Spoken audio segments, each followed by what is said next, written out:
السلام عليكم ورحمة الله وبركاته. الحمد لله وحده والصلاة والسلام على من لا نبي بعده. أما بعد فأعوذ بالله من الشيطان الرجيم. بسم الله الرحمن الرحيم. واعتصموا بحبل الله جميعا ولا تفرقوا. صدق الله العظيم.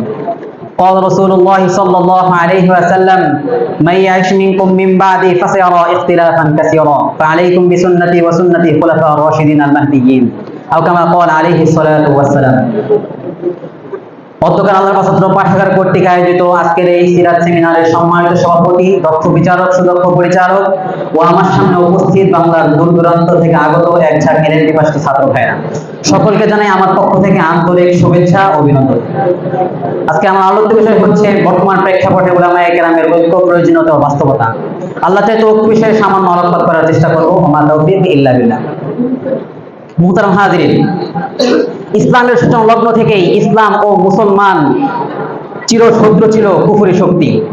পৃথিবীর বুকে যখনই কোনো ভূখণ্ড চরম নির্যাতন এবং নিপীড়নের শিকার থেকে বের হয়ে তাদের দেশের স্বাধীনতার সূর্যোদিত হয়েছে এবং মানবতা পেয়েছে এক নতুন শান্তি এবং নতুন স্বাধীনতা, ঠিক তখনই কুফরি শক্তি চতুর্দিক থেকে হিংস্র হায়নায় থাবা মেরে নস্যাৎ করে দিয়েছে সেই দেশের সেই নতুন শান্তি, সেই নতুন স্বাধীনতা, যার ধারাবাহিকতায় আমরাও আজ সেই কুফরি শক্তির কবলে।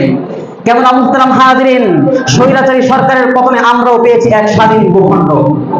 বিশ্ব সভ্যতার ইতিহাসে মানবতাকে দুমড়ে মুচড়ে রচনা করা হয়েছে এক নতুন ইতিহাস, যার ফলে বর্তমানে ভূমিষ্ঠ শিশু থেকে নিয়ে আবাল বৃদ্ধ পর্যন্ত সকলের মুখে স্বাধীনতার স্লোগান এবং সকলের একটি কামনা, আমাদের এই স্বাধীন ভূখণ্ডে এখন নতুন করে প্রতিষ্ঠিত হোক ইসলামী রাষ্ট্র ব্যবস্থাপনা, যার ফলে প্রয়োজন দেখা দিয়েছে আমাদের উলামায়ে কেরামদের মাঝে ঐক্যের।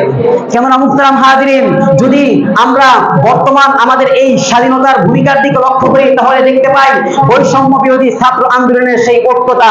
এছাড়াও আমরা এর আগে অসংখ্য ছাত্র আন্দোলন, গণ আন্দোলন, এমনকি 5 মে সেই হত্যার আন্দোলন দেখেছি, কিন্তু সেগুলোর মাঝে আমাদের সফলতা না থাকার একটি কারণ, তা হচ্ছে আমাদের মাঝে ঐক্যতা না থাকা। মুহতারাম হাজিরিন, বর্তমানে পৃথিবীর বুকে কুফরি শক্তি আধিপত্য বিস্তার এবং ছোট ছোট ইসলামী রাষ্ট্রগুলোকে